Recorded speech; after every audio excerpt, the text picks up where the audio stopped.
posiblemente el jueves haga un pequeño resumen de todo lo que hemos estado estudiando en la iglesia, pero hoy vamos a estudiar una iglesia muy especial. Yo no tengo duda de que el Señor está preparando esta iglesia para algo especial. El Señor está preparándonos y haciendo un cierre magistral del año 2025 para lo que Dios quiere hacer. Hoy le decía al Señor, Señor, la iglesia es tuya. El llamado, tú fuiste el que me llamaste, yo no me llamé. Tú fuiste el que me escogiste, yo no me escogí.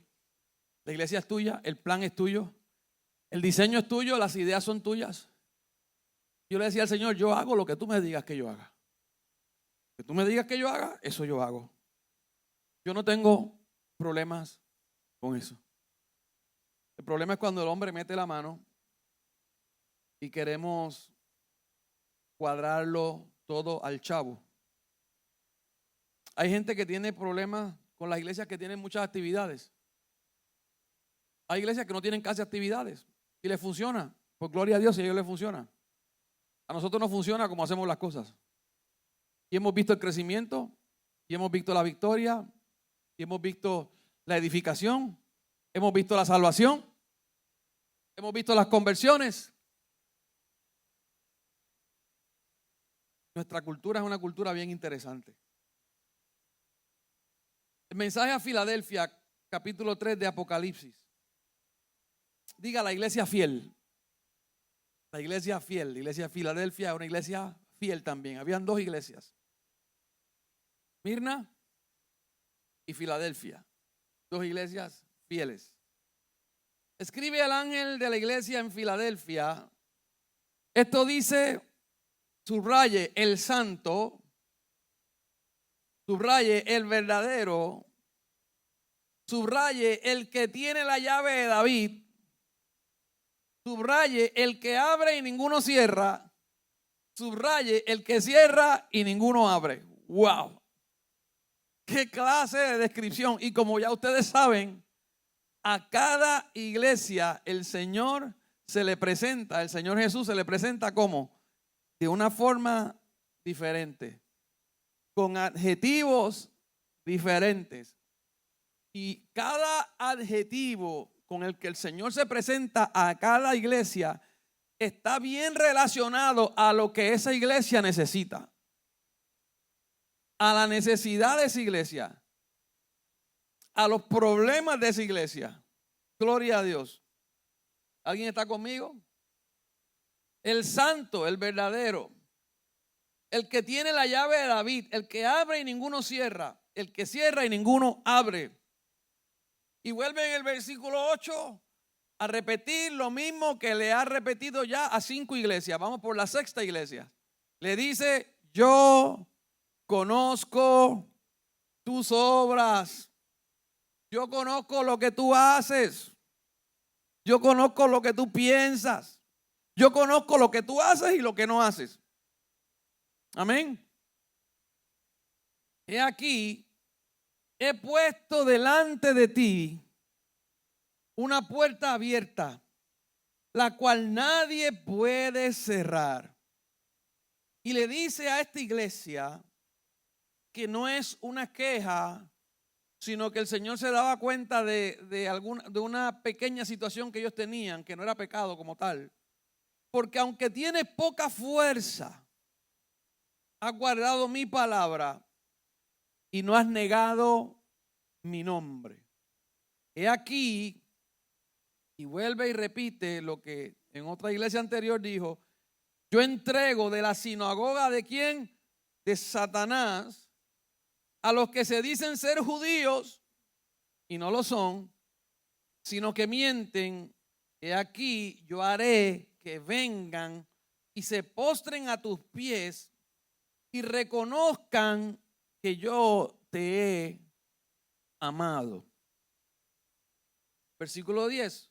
Por cuanto has guardado la palabra de mi paciencia, yo también te guardaré de la hora de la prueba que ha de venir sobre el mundo entero para probar a los que moran sobre la tierra. He aquí, yo vengo pronto, retén lo que tienes para que ninguno tome tu corona. Al que venciere, yo le haré columna en el templo de mi Dios y nunca más saldrá de allí, y escribiré sobre él el nombre de mi Dios y el nombre de la ciudad de mi Dios, la nueva Jerusalén, la cual desciende del cielo de mi Dios, y mi nombre nuevo. El que tiene oído, oiga lo que el Espíritu dice a la iglesia. Amén y amén, amén. El mensaje a Filadelfia. Versículo 7 dice, escribe el ángel de la iglesia, al pastor de la iglesia de Filadelfia. Y está hablando el santo. Una de las cualidades más altas con las cuales Jesús se presenta a la iglesia es el santo. ¿Qué dice el Señor en su palabra? Sed santos, porque yo soy santo. ¿Quién dice eso? ¿Quién dice eso? ¿Quién dice ser santo porque yo soy santo? Dios, el Padre, ¿verdad que sí? Dios, diga Dios. Pues si Jesús está diciendo el santo, habla el santo, ¿quién está diciendo que habla? Dios. ¿Sabe qué está diciendo? Yo soy Dios. ¿Qué dijo Jesús? El que ha visto al Hijo, ha visto al Padre. El Padre y yo somos ¿qué? Uno. Somos uno. Jesús le está diciendo a esta iglesia, le está hablando Dios mismo, el santo. Santo en carácter, diga carácter. Anote estas cualidades de la santidad. Santo en carácter. Santo en palabras. Santo en acciones. Y santo en propósito. Jesús era santo en su carácter. Jesús era santo en sus palabras. Jesús era santo en sus acciones. Y santo en sus propósitos. Luego le dice, ya le habló el santo, ¿verdad que sí? Ahora le dice, ahora te está hablando el verdadero. Y cuando algo es verdadero, ¿es qué? Genuino, único, real. ¿Ah? No hay mentira. No es copia, diga, no es copia. Está hablando del único. El único Dios verdadero, genuino, original. Diga, el Dios auténtico. El único que existe. No hay otro que te pueda hablar como yo, porque no hay otro. El único que es fiel. Amén. Fiel y verdadero. Sí, eso es uno de los nombres de él, fiel y verdadero en Apocalipsis. Fiel y verdadero, su nombre es fiel y verdadero. Estas palabras son claves, hermanos, para nosotros. Va a trabajar con una iglesia que es una iglesia fiel. Y Dios vea que se le revela de una forma diferente a una iglesia fiel que a una iglesia infiel. Le voy a dar unos tips. Vaya a la primera iglesia, capítulo 2. La iglesia de Éfeso. Escríbala encima. Sabe que la Biblia tiene un título. Dice la iglesia de Éfeso. La iglesia de Éfeso, que es la que perdió el primer amor, ¿verdad que sí? Póngale la iglesia descuidada. Es una iglesia descuidada.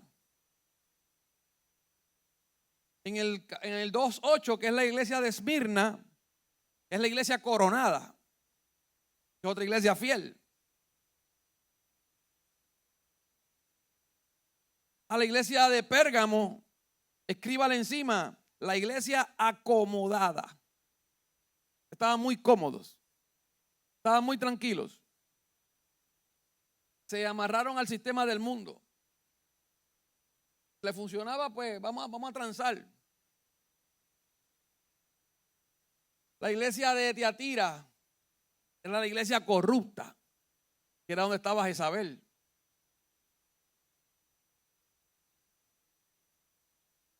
La iglesia de Sardis era una iglesia débil. tiene el nombre de que estás vivo, pero ¿estás qué? Era una iglesia débil. Ahora estamos en la iglesia de Filadelfia. La semana que viene le doy el mensaje de la Odisea, el título de la Odisea. Pues con esa cerramos, no se lo puedo adelantar. Pero la iglesia de Filadelfia era una iglesia fiel. O sea, las iglesias que son fieles, como Esmirna, como Filadelfia, Dios se le presenta con unas cualidades diferentes, muy diferentes a las que se le presenta a las otras. Todas las otras se presentaba como el que viene con juicio, el que tiene los pies de bronce, el que tiene los ojos de fuego, el que viene a juzgar.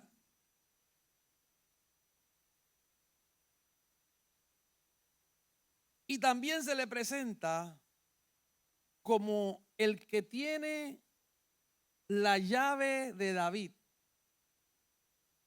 Y el que tiene la llave, el que abre y ninguno cierra, y cierra y ninguno abre. O sea,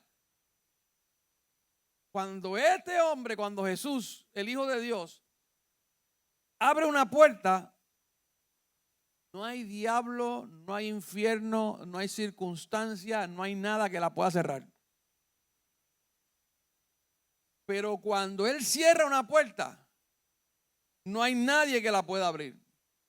Y le voy a decir algo, si hay algo que nosotros debiéramos orar y aprender a orar en base a esta base bíblica, es: Señor, abre las puertas por las cuales tú quieres que yo entre.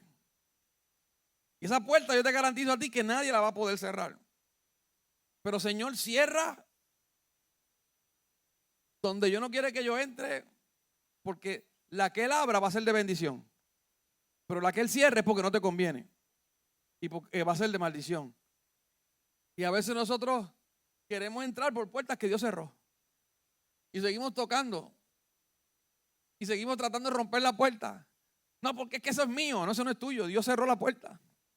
No sigue insistiendo. Lo de Dios fluye, diga, lo de Dios fluye. Donde está la voluntad de Dios, usted no tiene que hacer fuerza, que la puerta está abierta. Amén. Pero yo quiero que vayan conmigo, porque esto es un cumplimiento profético. Está en Isaías 22:22. Quiero que busque a Isaías 22:22 y alguien me lo lea. Isaías 22:22. Y pondré la llave de la casa de David sobre sus hombros, y abrirá, y nadie cerrará y nadie abrirá. ¿Te parecerá lo que dice Apocalipsis? Y pondré la llave de la casa de David sobre su hombro, y abrirá y nadie cerrará y nadie abrirá. Y está hablando, si usted ve el verso 20, dice, está hablando: en aquel día llamaré a mi siervo Eliakim, hijo de Hilcias. Eliakim era un tipo de Cristo. Ustedes saben que en la Biblia hay muchos tipos de Cristo, sombras de lo que había de venir. Muchos ejemplos: Abraham, José era un tipo de Cristo vendido por sus hermanos. Moisés, lo trataron de matarlo, ¿verdad? Al nacer. ¿A quién trataron de matar al nacer? A Jesús. José fue vendido por sus hermanos. Hubieron muchos Cristos, o tipos, no Cristos, tipos de Cristos. Y Eliakim era uno. Fue el que vino a sustituir un rey que el Señor quitó. Y fue un rey que amó al Señor, fue un rey que se mantuvo recto y conoció al Señor y amó a Dios y hizo lo recto delante de los ojos de Dios. Diga conmigo: Jesús es el que tiene la autoridad para permitir o impedir la entrada al reino de Dios. Porque nos enfocamos mucho en las puertas de aquí abajo. Ay, en las puertas del trabajo, en las puertas del negocio, en las puertas de la universidad, en las puertas del salario, en las puertas para un carro, en las puertas para una casa, las puertas para esto, para lo otro. Pero le voy a decir algo: asegúrate que Él te tenga la puerta abierta para entrar al reino de los cielos. Aleluya. Esa es la puerta que nos debe interesar más a nosotros. Que Él la tenga abierta, porque si la tiene abierta yo entro, pero también la puede cerrar. ¿Cuántos quieren la puerta del reino de los cielos abierta? Esa es la que yo quiero. Esa es la única que me interesa. Gloria a Dios por las que Él habla aquí en la tierra. Pero al final de todo, la que importa es esa. Que yo tenga esa puerta abierta.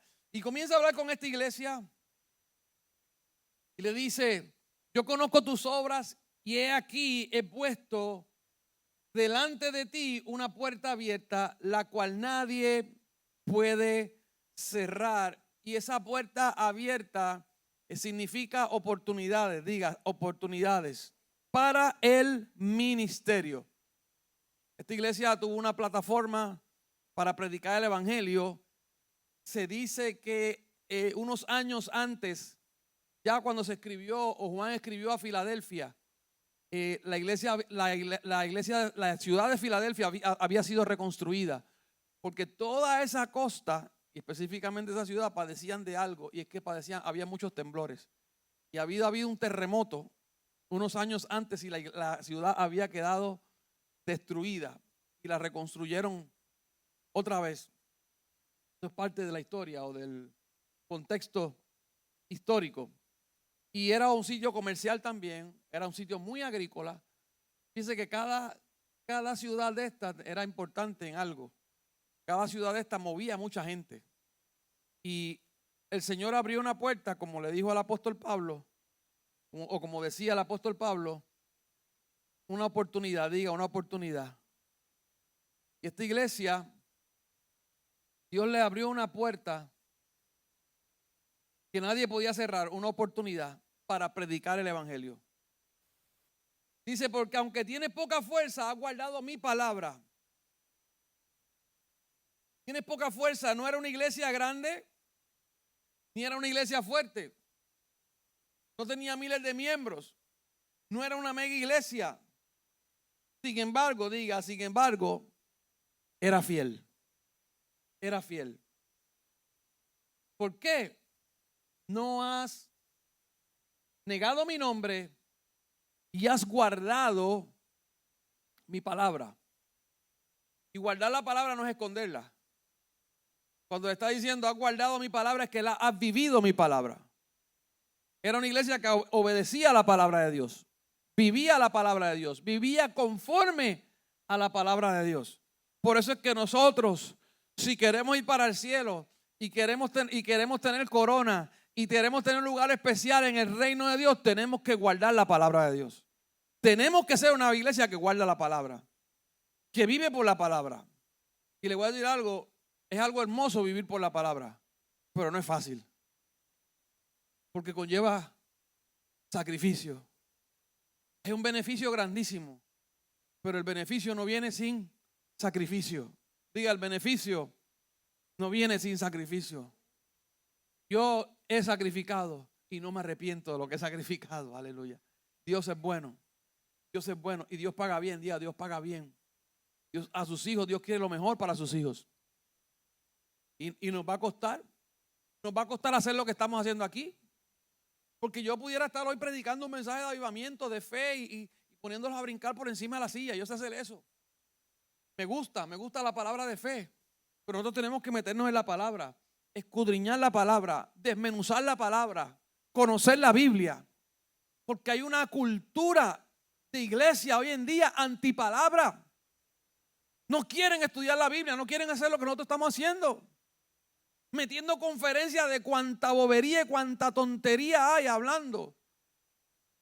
Humanismo, psicología. Añadiéndole, es más, ¿sabe qué? Más que añadiéndole, quitándole. Dice que el que le quite, le añade, va a ser, su nombre va a ser borrado del libro de la vida. Yo no necesito ni quitarle ni añadirle nada a la Biblia. Yo lo que necesito es predicar lo que dice la Biblia, tal y como está. Eso es suficiente.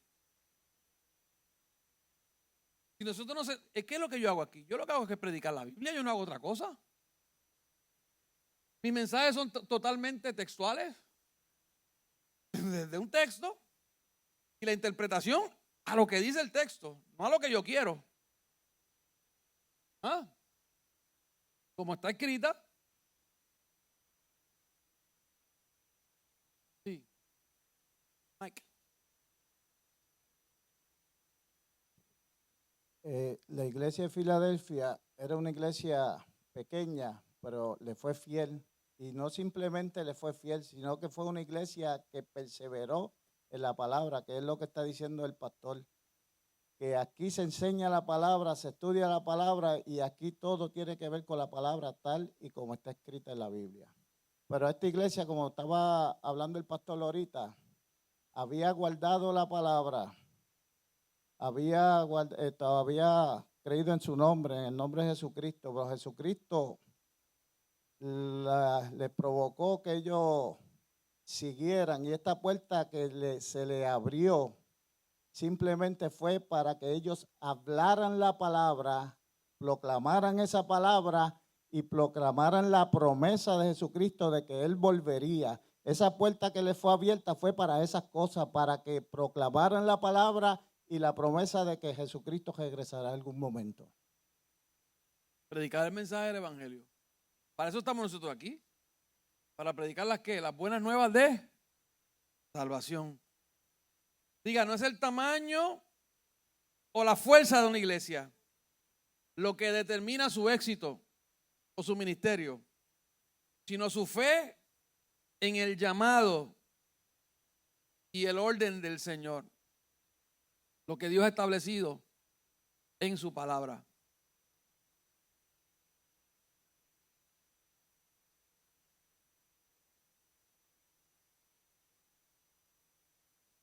Y Jesús, el Hijo de Dios, el Santo de Israel, en quien no había pecado,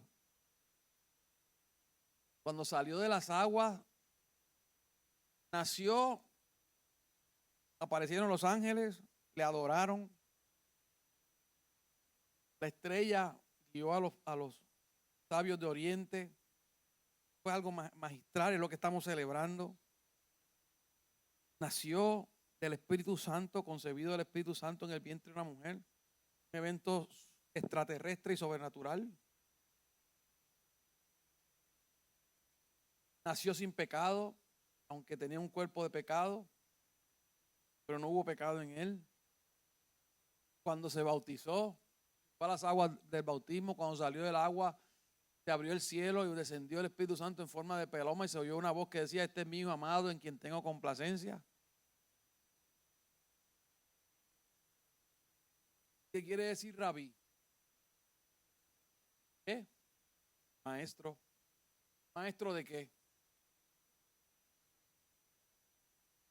Porque no era maestro de carpintería. Él era el hijo de ser carpintero.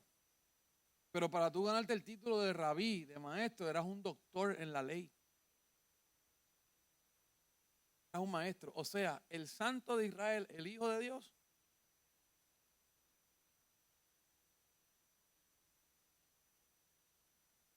la tuvo que leer.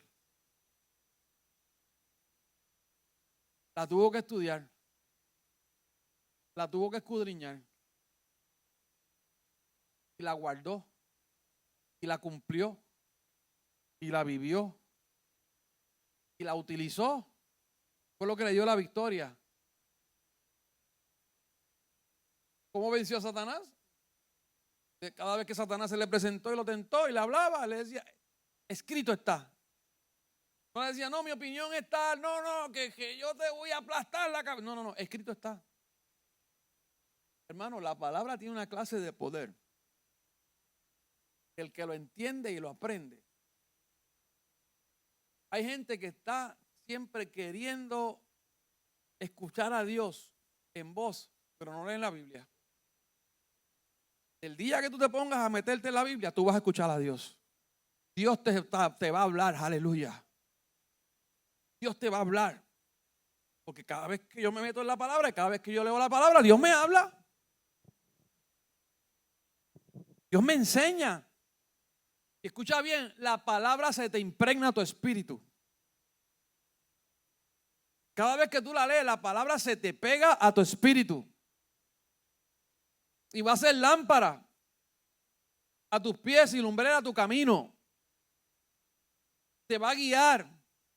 Dice que va a ser medicina. Medicina. La palabra tiene la capacidad de sanarte. Leyendo la palabra tú puedes ser sano. Leyendo la palabra tú puedes ser libre.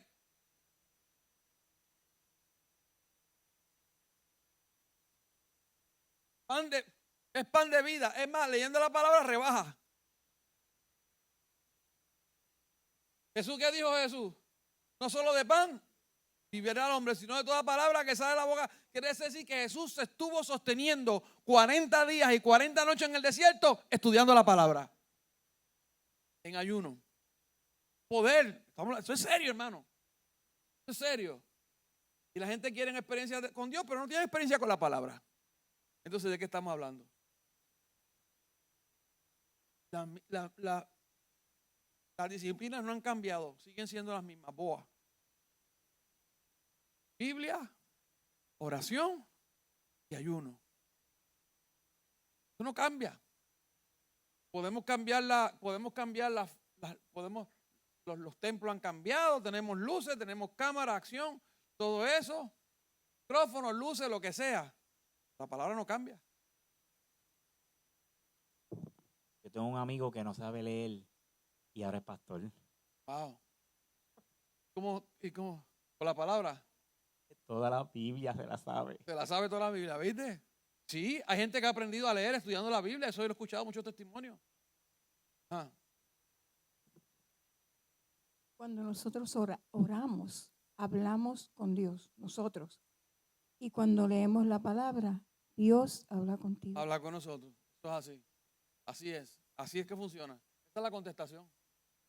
Dios nos contesta a través de su palabra. Así es que funciona. Pero queremos experiencias esotéricas y queremos vientos que entren al cuarto. Queremos todo eso. Y yo creo en todo eso. Yo creo en las experiencias. Yo creo que Dios da experiencia. Pero Dios le da experiencia a gente madura. Dios le da experiencia a gente que está metida en la palabra. Porque cuando venga la experiencia no le va a hacer daño. No van a estar viviendo de experiencia. Porque saben que la experiencia viene de vez en cuando.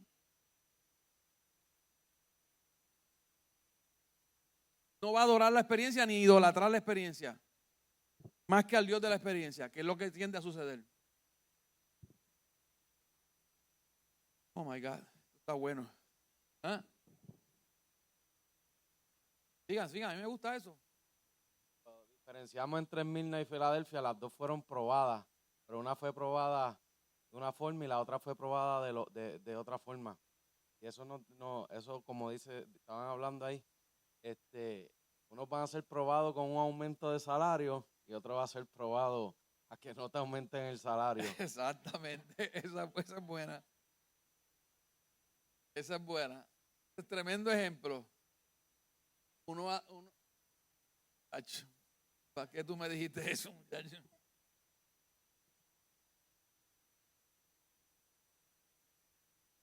¿Y cómo es probado el que le aumentan el salario? Para no decirlo yo.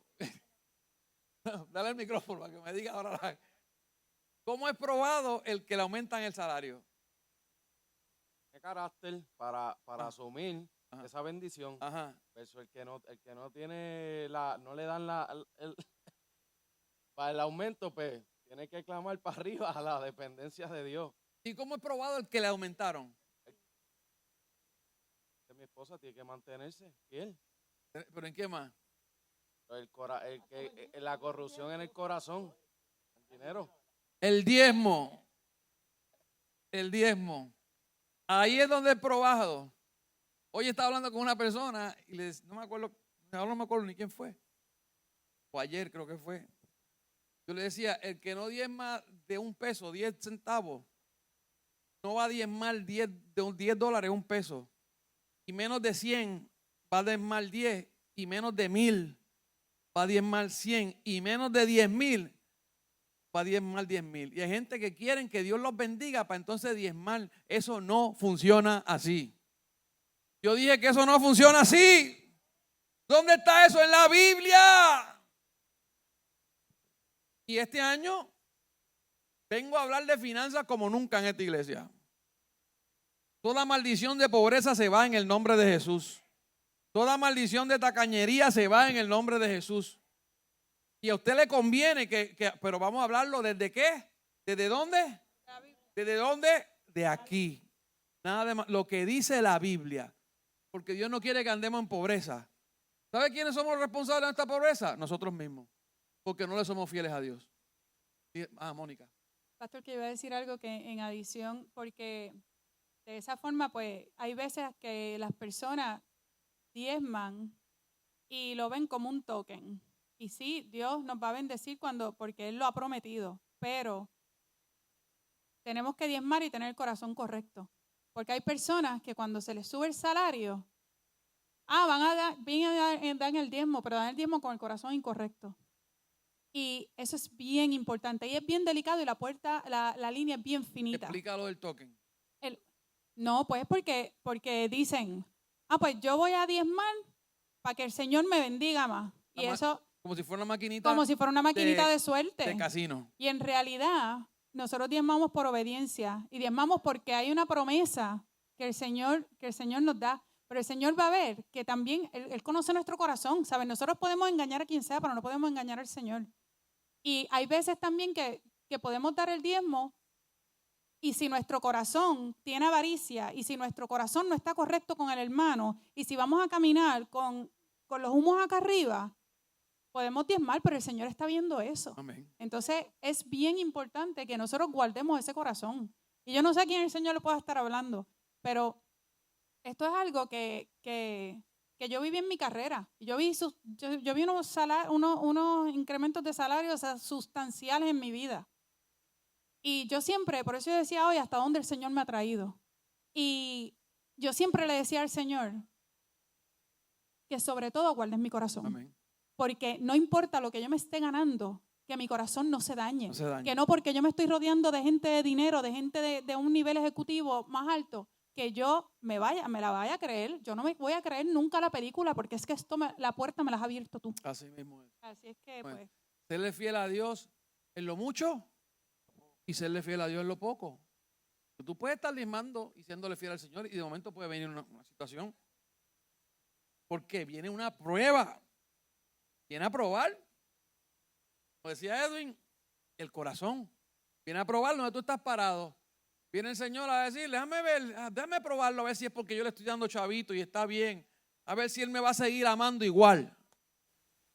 Dios es fiel. Dios no falla sus promesas. Lo que Él dice que va a hacer, va a hacer. Amén. ¿Sabe? Es muy triste escuchar gente hasta a veces testificando de aumentos de salario, ¿sabes? De cosas y después no le dan el diezmo al Señor. Entonces, ¿de qué estás testificando? ¿De qué estás hablando? No. Hay que serle fiel a Dios. Mira, a mí me daría vergüenza hablar de algo que yo no practico. Eso se llama ser inmoral. Eso es inmoralidad espiritual. Amén. Y tenemos que cuidarnos de eso.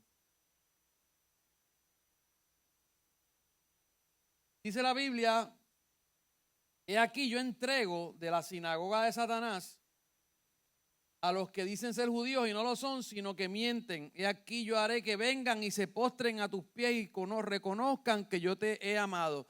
¿Qué pasa? En Filadelfia había una sinagoga, había una comunidad judía allí, pero se supone que los judíos que vivieran de una forma alta, de una forma que vivieran ¿qué? Los mandamientos, la Torá, la palabra. ¿Y qué pasaba?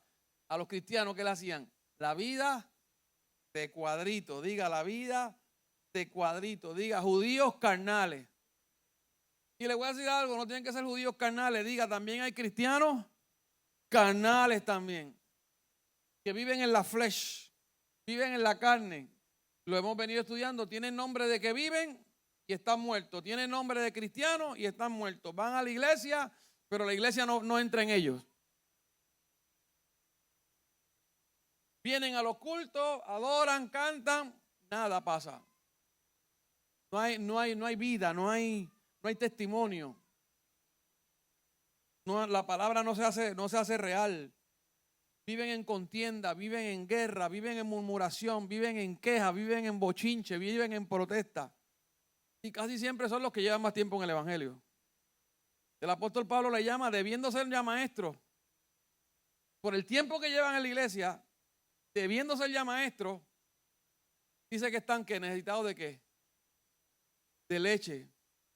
Diga bebé. Y son los que siempre están criticando y siempre los que siempre están los protestando y son que no me buscan, que no me llaman, que si esto, que si lo otro, que mira, yo no, le voy a decir algo, yo vivo del Señor. Yo no vivo ni de llamadas ni de búsqueda. Es más, ¿sabe qué? Yo no le pido oración a nadie.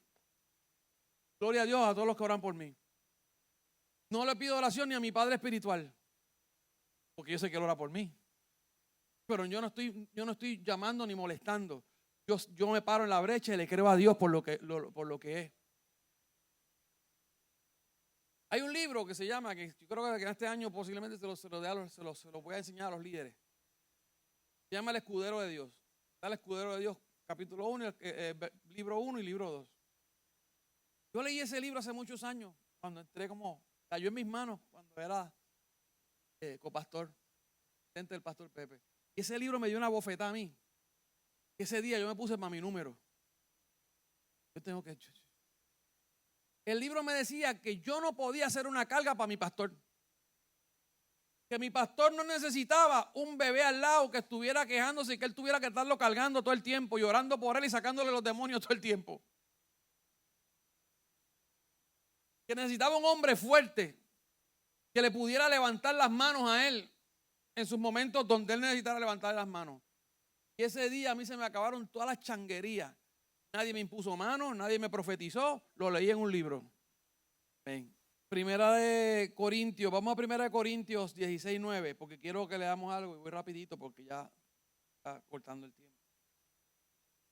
La iglesia de Filadelfia estaba en una situación similar a la de Pablo cuando le escribió a Corintios, en Primera de Corintios. Primera de Corintios 16:9, ¿quién lo lee?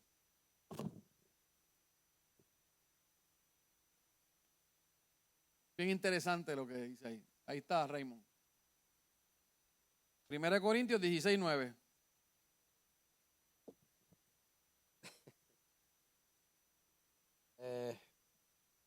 Porque se me ha abierto puerta grande y eficaz, y muchos son los adversarios. ¿Cómo? Pero otra vez.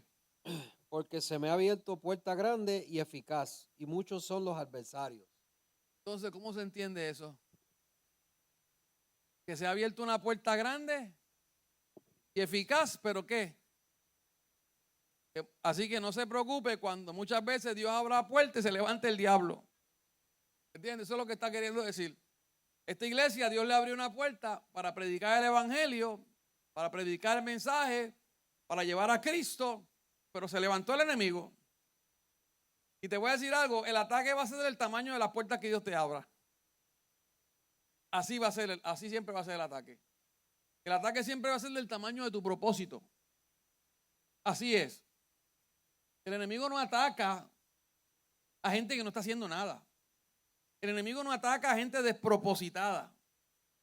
No, el enemigo ataca a gente que tiene propósito, a gente que está trabajando en el reino, a gente que está siendo fiel, a gente que ama a Dios, a gente que han decidido. O sea, si estás recibiendo ataques es porque tú decidiste. Si tú no estás recibiendo ningún ataque, algo examina qué está pasando en tu vida. Porque algo estás haciendo mal. Algo está pasando. Amén. Usa todo. Usa familia, usa amigos, usa compañero de trabajo, usa esposo, usa esposa, usa hijo, usa al perro, al gato. Lo que sea usa al diablo. Pero diga conmigo, el Señor tiene las llaves. Él tiene el control del resultado. Él tiene el control de los resultados. Y Dios le hace 3 promesas a esta iglesia. 3 promesas. Versículo 10, por cuanto has guardado la palabra de mi paciencia, yo también te guardaré de la prueba que ha. En el versículo 9 primero le dijo que iba a poner sus enemigos. Yo haré que vengan y te sostengan ante tus pies. A esta sinagoga de Satanás, a esa gente, el Señor los iba a traer humillados. Eso fue lo primero. La primera promesa está en el versículo 9. Él se encargaría de sus enemigos. Dile al que está a tu lado, de tus enemigos se encarga el Señor. Deja de estar peleando tú las peleas. El Señor se encarga de tus enemigos. Ajá. Ahorita tú hablaste de Trump, una puerta abierta, ¿verdad? Este verso, para mí, yo veo como durante los años de él, como el partido político que estaba contra él, lo juzgaban, Put your mic on your mouth. o muchos lo juzgaban, muchos hacían cosas contra él, ¿verdad? Pero si te das de cuenta, te habla que también en estos momentos, toda esa gente que lo juzgaban, ahora están viniendo a sus pies, buscando asociarse con él, ser parte del equipo nuevo que Trump ha traído, ¿verdad? Y yo me pongo a pensar, wow, pretendían ser judíos y no lo eran. Esto es gente que pretendía ser político de la sociedad para ayudar a la gente, pero no lo eran.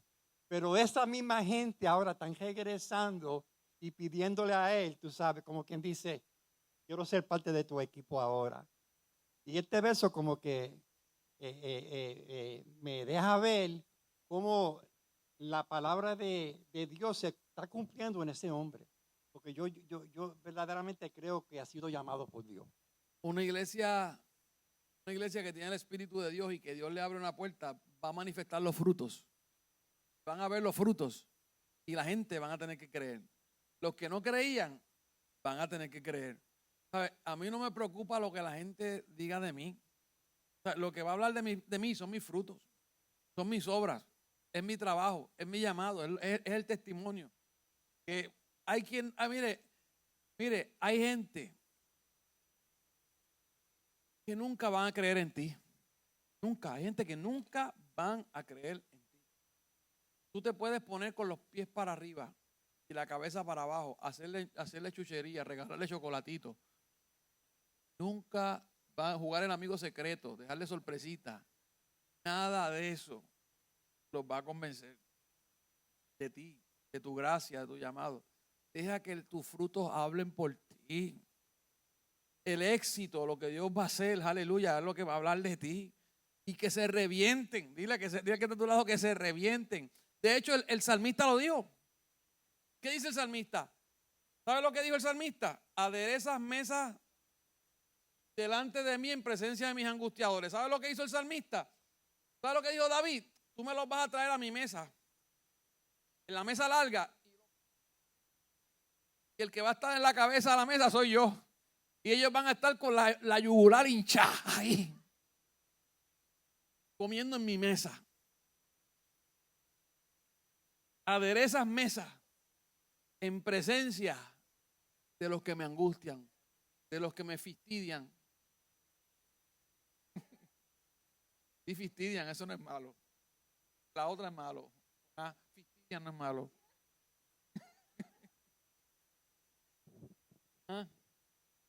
Vamos, que tengo que terminar. Esta iglesia dice que era una iglesia de poca fuerza, ¿verdad? Vamos a entender que era una iglesia débil, ¿verdad? Pequeña. Pero mire lo que el ser humano, ¿verdad? Va al médico cuando tiene poca fuerza o se siente débil, le recetan unas vitaminas, ¿verdad? La vitamina espiritual que Jesús le está ofreciendo a esta iglesia es abrirle una puerta.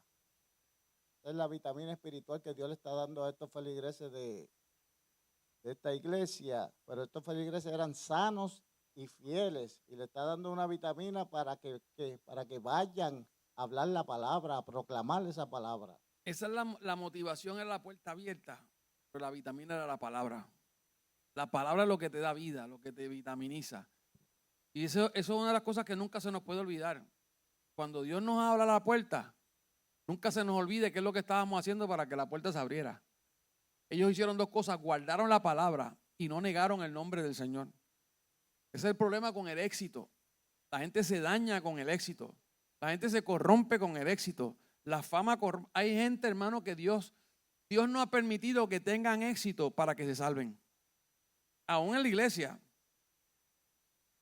De todo, predicadores, cantantes, autores, danzores, lo que usted quiera poner, servidores. Hay cosas que Dios le ha cerrado puertas para que no se salven. para que se salven, perdón, y no se pierdan. Porque Dios sabe que a la que le dé fama, a la que le dé reconocimiento, a la que le dé internacionalismo, ¿se llama? Sí. Hasta a que los internacionalice, se fastidiaron. Amén. Verso 10, la tercera promesa que el Señor le hace, que Él los guardaría de la tribulación. Dice, por cuanto yo también te guardaré de la hora de la prueba que ha de venir sobre el mundo. ¿Sabe a qué se refiere eso? A la gran tribulación. Lo que está diciendo que esta iglesia no iba a pasar por la tribulación. Y lo vuelvo y lo confirmo. Yo creo y predico que la iglesia no pasa por la tribulación. Hay varias escuelas, pre, en y post. Yo creo que no vamos a pasar por la tribulación. Yo creo que vamos a estar cerca, que vamos a ver principios, cosas, pero yo creo que no vamos a estar en la tribulación. Cristo, el rapto sucede antes. El Señor levanta a la iglesia antes. Amén. Versículo 12 dice, al que venciere, algo muy importante en el versículo 11. He aquí yo vengo pronto, retén lo que tienes para que ninguno tome tu corona. Hay unas coronas para todo el que venza. Pero dice, retén lo que tienes, porque la corona te la pueden quitar. La puedes perder. ¿Sabe? Hay unas escuelas, quién sabe este año podamos entrar en eso, que hablan de hay que tener mucho cuidado con la predestinación. Cuando hablamos de que estamos predestinados desde ya, hay gente que dice porque Dios nos predestinó. Pues ya como estamos predestinados, hay un destino ya hecho desde antes que naciéramos. Ya eso se va a cumplir y no importa lo que pase, ya estoy predestinado y aunque peque, ya estoy predestinado a. No. Yo puedo estar predestinado, pero si yo me daño, me escocoto. Eso está en la Biblia, por todos lados. David estaba predestinado. ¿Y qué pasó? Era el hombre conforme al corazón de Dios. Dios le permitió construir el templo. No. Tiene las manos embarradas de sangre. Diga conmigo. Sansón nació para gobernar, pero no se pudo gobernar a sí mismo. Murió sin logró algo, pero no terminó como tenía que. Él no tenía que morir junto con los filisteos. Moisés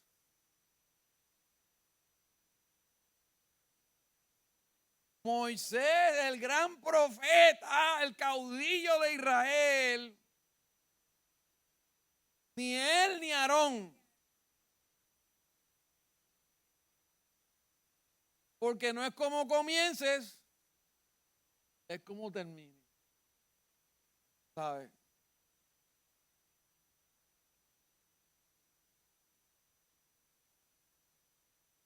Que si no se oye. Por eso yo le estoy diciendo a Pedro que uno siempre, mi costumbre es orar siempre pidiéndole a Dios que me ayude a cumplir el propósito que Él tiene para mí. Porque aunque haya un propósito en cada uno de nosotros, el camino que uno toma y las decisiones que uno toma es lo que va a dirigir realmente si se cumple ese propósito o no. Claro. Y el enemigo va a hacer todo lo posible. El enemigo con sus demonios, todo lo que hacen todos los días es evitar que nosotros cumplamos el propósito de Dios en nuestra vida, porque no tenemos lucha contra sangre y carne, ¿verdad que sí? Okay.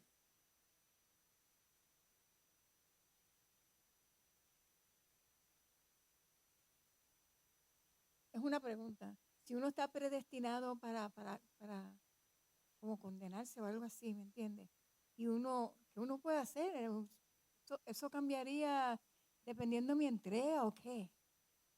La única persona que habla la Biblia, la única, de Judas. No habla de más nadie. Su función fue esa. Él nació para eso. No fue esa. Y entonces. Y Pero, sí.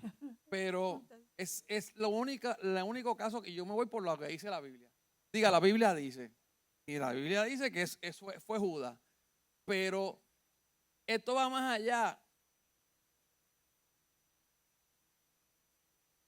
Usted sabe que Cristo ya era, ¿verdad? Él es el alfa, el omega, el principio y el fin. Y Él viene de la eternidad. Desde la eternidad, desde antes del principio ya Él era. Usted sabe, no tengo el verso aquí, creo que está en Corintios o en Pedro,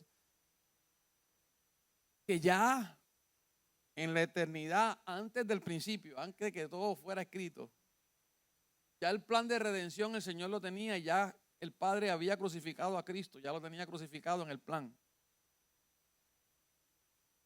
Desde antes de las edades, ya eso está escrito ahí, está en la Biblia. A ese nivel es la predestinación. Ya Cristo estaba el plan de salvación, la redención, lo que iba a pasar, la muerte, todo estaba ahí. Ya. Pero eso es otro tema. No, nadie. Porque de tal manera amó Dios al mundo que dio a su Hijo unigénito para que todo aquel que en él crea no se pierda, mas tenga vida eterna. ¿Cuál es el deseo? La predestinación de Dios para todo es que en todos se arrepientan, que todos procedan al arrepentimiento. Eso es lo que Dios quiere, salvación. Pero es una decisión. Hay que trabajar para eso. Es una decisión. ¿Ah?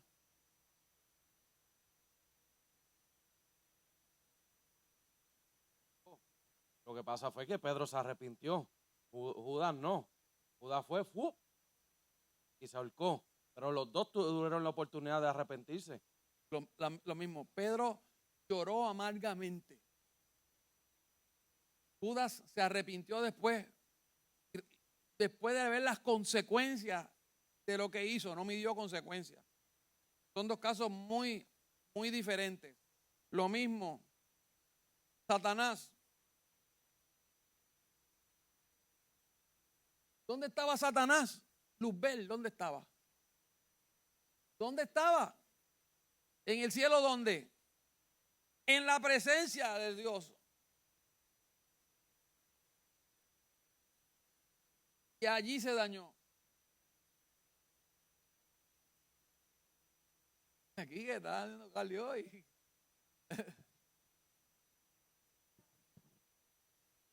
Yo entiendo también que en el momento que Judas tomó su decisión, el que estaba al lado derecha de Jesucristo en la cruz se arrepintió. Él pudo haberse humillado y Jesús iba a entender porque estaba escrito que él lo entregara. Él se lo dijo. Él pudo regresar y pedirle perdón de rodillas antes que muriera y no lo hizo. Él tentó con su vida. Entonces, él tuvo la oportunidad, al igual que lo hicieron los demás, y decidió, pues, por su orgullo, pues, tomar su vida. Porque Jesucristo le dio la oportunidad de que pidiera perdón. Él pudo haber cambiado la historia de no ahorcarse. Él pudo haber ido y arrodillarse ante la cruz y pedirle perdón. Y yo estoy seguro que Jesucristo pudo haber tomado misericordia de él en ese momento. Hay muchas cosas que dice la Biblia. Es como cuando la marca le fue puesta a Caín en la frente. Para que él viviera maldito. Vivió maldito el resto de su vida. Es más, nadie lo iba a matar. Una marca para que, por si quería matarse, nadie lo pudiera matar. Marcado por el resto de la vida. El resumen de la predicación es esto. Vamos a buscar a Dios y hacer las cosas bien. Para ser salvo. El que creyere y fuere bautizado a salvo y nos evitamos todos esos problemas. Amén. Termino con esto. Promesa, Dios los guardaría de la tribulación. Y el versículo 12 dice, al que venciere yo le haré columna en el templo de mi Dios y nunca más saldrá de allí. Y escribiré sobre él el nombre de mi Dios y el nombre de la ciudad de mi Dios, la nueva Jerusalén, la cual desciende del cielo de mi Dios y mi nombre nuevo. El que tiene oídos, oiga lo que el Señor dice, el Espíritu dice a las iglesias. Dios lo honraría como columnas en el templo de Dios. La columna significa estabilidad. Diga estabilidad. En las ciudades antiguas, en las columnas de muchos palacios o de lugares importantes, en las columnas le ponían el nombre de dirigentes importantes que hubieron en esas ciudades. Pero estas columnas que está hablando aquí la Biblia no son de piedra, no son de cemento, no son de mármol. Yo quiero que vayamos a Apocalipsis 21, 22 rápido, para que usted entienda que no está hablando de columnas de cemento, porque allí no va a haber templo. En la ciudad, cuando descienda a la Nueva Jerusalén, no va a haber templo. Apocalipsis 21, 22, ¿qué dice? ¿Quién lo lee? Rápido. No vi ningún templo en la ciudad, porque el Señor Dios Todopoderoso y el Cordero son el templo. Y no hay templo, el Padre y el Hijo son el templo. Pero entonces, esas columnas son los fieles y llevan el nombre para la gloria del Señor. Gálatas 2.9. Vamos a ver qué dice Gálatas 2.9.